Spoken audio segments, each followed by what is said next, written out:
Visit us at Eduvvo. Thank you for calling Eduvvo. So what is Flutter? Flutter is a tool that allows you to build native cross-platform, and that means for iOS and Android, apps with one programming language and codebase. So let's have a closer look at this nice sentence here.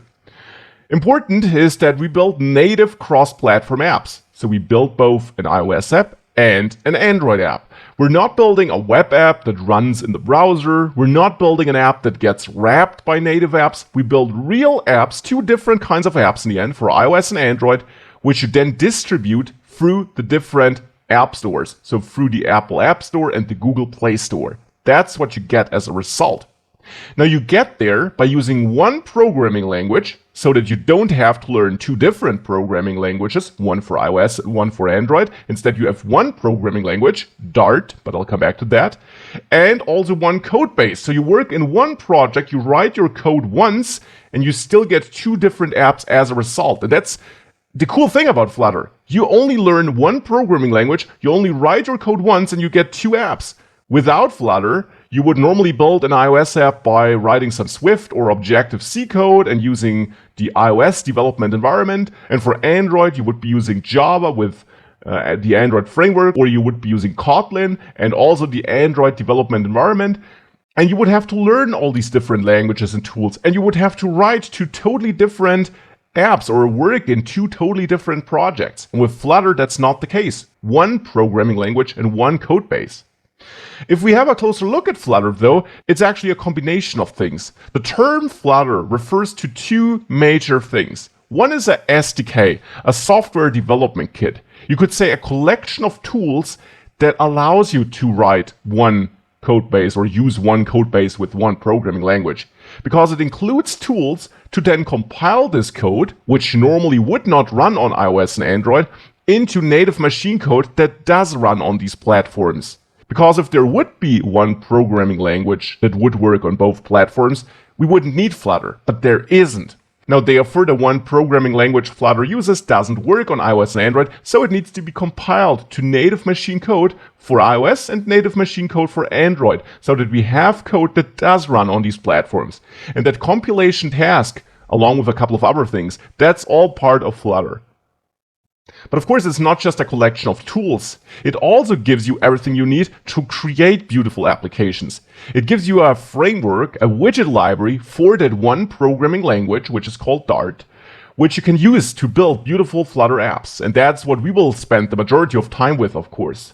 It gives you a vast collection of reusable UI building blocks, these so-called widgets. So these are things like buttons, tabs, text inputs, drop-downs. You get all of that out of the box, you can style them and customize them, and then you build user interfaces with these tools.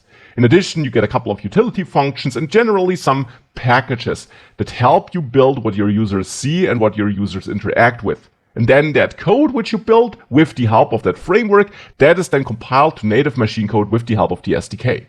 So that is what Flutter is. Now, as I mentioned, Flutter uses a programming language called Dart. Dart is a programming language which is focused on building front-end user interfaces, front-end apps.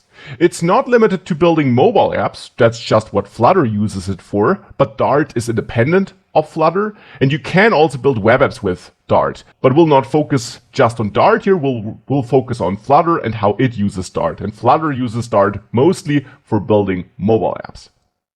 So it's a programming language built to make it really simple to build front-end user interfaces. It's a programming language which was developed by Google or is developed by Google, just like Flutter. So these are actually two independent teams in Google, but of course they're working together to improve each other. And therefore we have a hand-in-hand solution here. And in case you already have some programming experience, it's an object-oriented and strongly typed language, and its syntax is a bit like a mixture of JavaScript, Java, C#, but you don't need to know any of these languages, and actually you don't need to know anything about programming to follow along. In this course, I will teach you Dart from scratch along with Flutter. So we'll build Flutter apps and you'll learn Dart and the features you're using there along the way, because I think that's the most fun way of learning that programming language and already see nice results, the apps we're building. So Flutter and Dart are not really alternatives, instead they're working together. Flutter builds up on Dart. It's a framework for Dart, and Dart actually is the programming language which we're using. Flutter then just is a collection of tools, a set of features, utility functions, and these widgets, which are implemented using Dart so that you don't have to reinvent the wheel there, but you can write your own Dart code and use these existing widgets in your code so that you don't have to, again, reinvent how a button should look like and work, but use the pre-built button instead and then just customize it to your requirements. That's how this works. And in addition, as mentioned, Flutter also gives you that SDK, so all these tools for compiling your code in the end. So now that we know what Flutter is, or that we at least have a rough idea about that, let's have a look at the architecture of a Flutter application. And there, the most important thing, which you'll see over and over throughout the course, is that Flutter has that idea of building user interfaces as code. That's called UI as code. You build a widget tree in your Flutter apps, and I'll come back to that in a second. In the end, the idea is that you will have no visual drag and drop editor for adding buttons or text inputs to your screens to what the user sees. Instead, you'll work only in code. We'll write everything in code, and whilst this might sound intimidating at first, you will see that Flutter has a really nice approach for that, which makes creating interfaces with this UI as code approach a breeze. Now, besides this core idea of how you build your apps in Flutter, this UI as code approach, it's also important to understand that Flutter apps do actually embrace platform differences whilst being based on one code base. So we work in one project, but we will still have the ability to create different user interfaces at some points or in some parts of our app if we need it for the different platforms. Because Android and iOS are not exactly the same. They're not just for different phones, they do have some small differences. And sometimes it doesn't matter to you, but if it does, Flutter gives you the tools to find out on which platform you're running, so that if you're on Android, you can execute code A, and if you're on iOS, you can execute code B. So Flutter gives you the full flexibility there. Now let's first of all have a look at that widget thing again. In Flutter, everything's a widget. That's important to understand. If you had an app that looks like this, then this is a bunch of widgets. For example, here, the app bar at the top with the tabs in there, that's one huge widget with a lot of smaller widgets in there. And all these elements on the screen are just widgets in the end. You build your entire screen, your entire app from such widgets. Actually, the whole page is a widget, and even the whole app is wrapped in one main widget. And a widget, as you will see throughout this course, is really just a code snippet, an instruction you place in your code. Something like, please render a button here. That's a widget. It'll be as simple as that. And your entire app is therefore built as a widget tree. You have this root widget, which is your app itself. Then you might have different screens there. On the different screens, you have different sections, and in there you might have text inputs, text outputs, buttons, tabs, drop-downs. And a widget might hold other widgets. For example, your tabs widget might hold individual tab widgets. But thinking about this in an abstract way can be really difficult, and therefore for now just keep that term widget tree in mind. We'll have a look at how this works and how this looks, and we'll actually write all the code for that together throughout the course. Now, this UI as code concept is also important. If you had an application that looks like this here, then, as I mentioned earlier, you don't build it by dragging and dropping elements into a visual editor.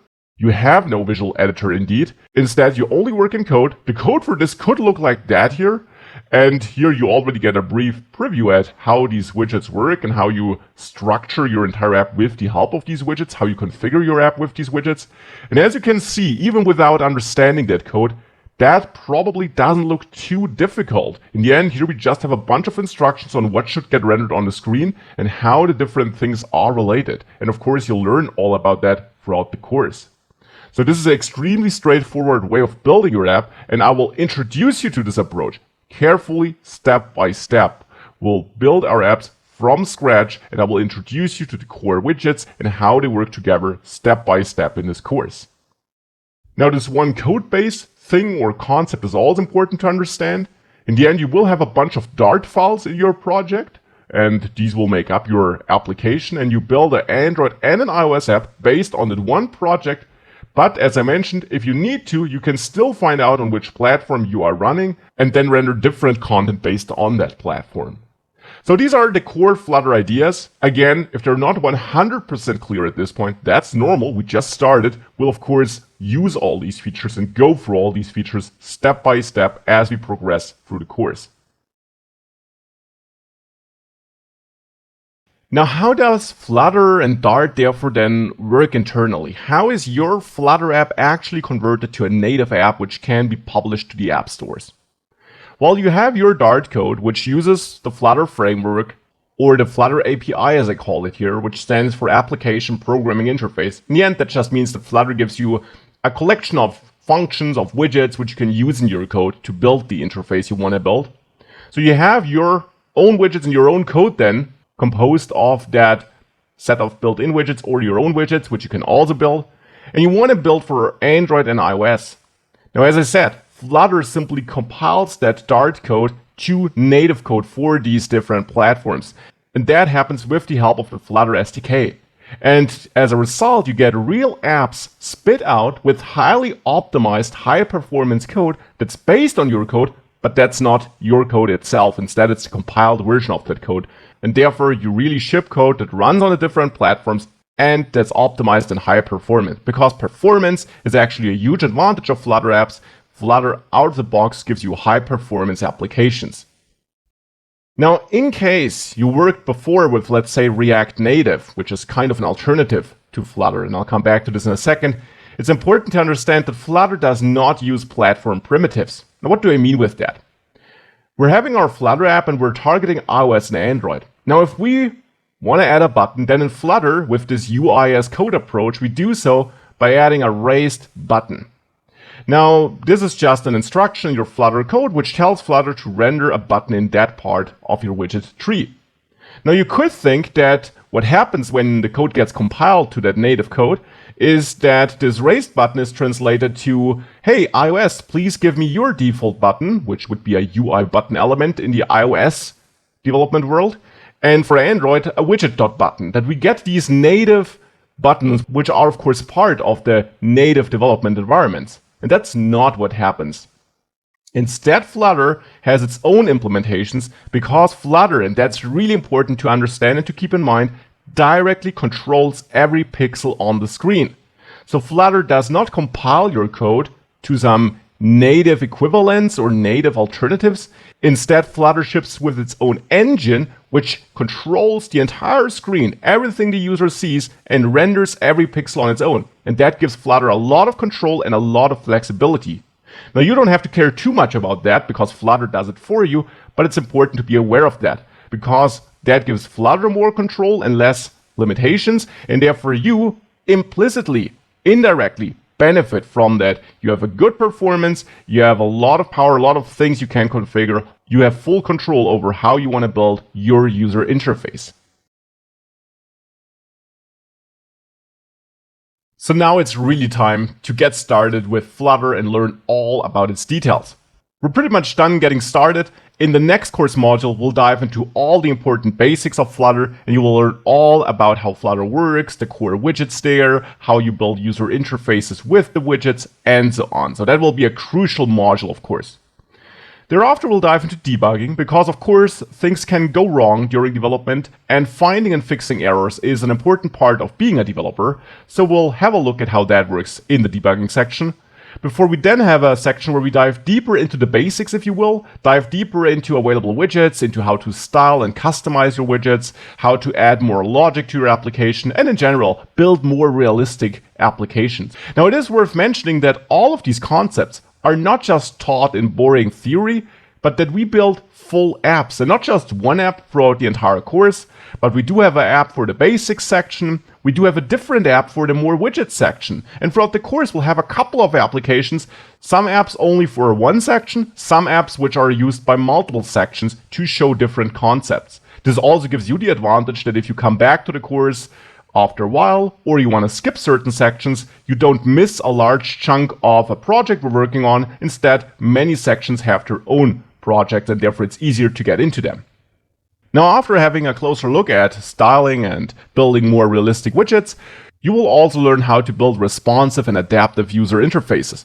Responsive simply means that you have user interfaces that look good on different device sizes. Adaptive means that your user interface adapts to the underlying platform, so to Android or iOS, and for example renders different widgets or a different layout if you want to.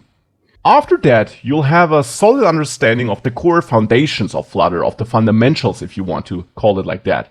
And therefore we'll then dig deeper into the internals. We'll have a look at how Flutter and its widgets work internally, how the app is re-rendered when something changes, and how you can optimize your code to improve the performance and improve how your app works.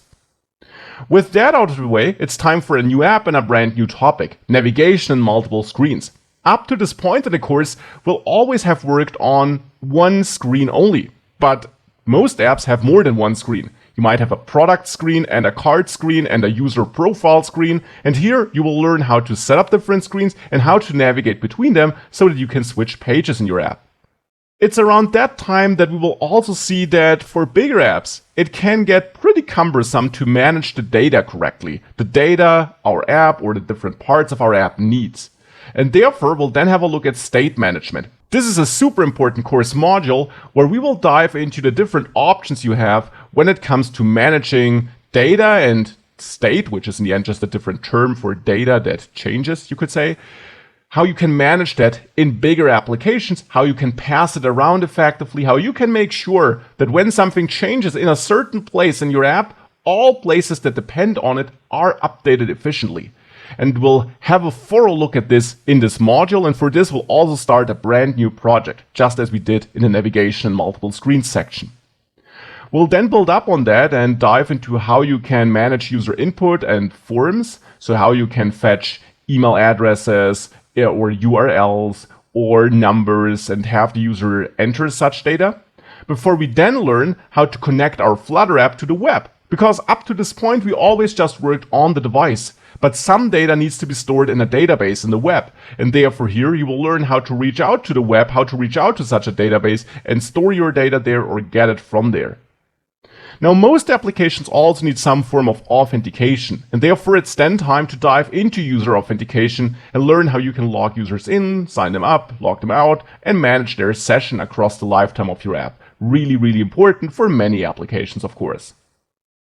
After that, we'll have a look at animations. Animations are a crucial part of applications because they allow you to give the user a better feedback regarding what changed on the screen. And you will learn all about the built-in animation techniques Flutter offers and how you can use them to create great user experiences and user interfaces. Now, most native apps also need access to certain device features like the camera, maps, on-device storage, things like that. And therefore, this is also something we'll have a thorough look at in this module then. We'll again build a brand new application for this module here, and you will learn how to use the device camera, take an image, store that image, how to store it on the device, and also how to use Google Maps or get the user's location. Now, sometimes you need some native device feature which isn't built into Flutter, where you have no easy way of accessing it through Flutter. Now, for camera and maps that is built in, but maybe you have some use case where it's not built in. Well, then you will also learn how you can run native device code, so Java code for Android, for example, or Swift code for iOS, how you can run such code and connect it to your Flutter app so that you still have one project, but in case it's missing, it's not built into Flutter, you can actually run native device code triggered from inside your Flutter app. That's a really cool feature, and we'll cover this in this course as well. Now, once all of that is done, it's of course time to publish the app. And I will show you how you can build and optimize your app and then publish it to the Apple App Store or the Google Play Store. Well, and with that we're done. I'll then round up the course, show you some next steps on how you can continue, and actually also give you a blueprint, you could say, for how you can develop great apps, which different phases are involved, and what my recommendations regarding that are. So definitely check that out as well. So as you can tell, there's a bunch of content in this course. I hope you'll like it. We have a bunch of apps we're building, and by the end of the course, you should therefore feel really confident to build amazing Flutter apps and build any app you want with the help of Flutter.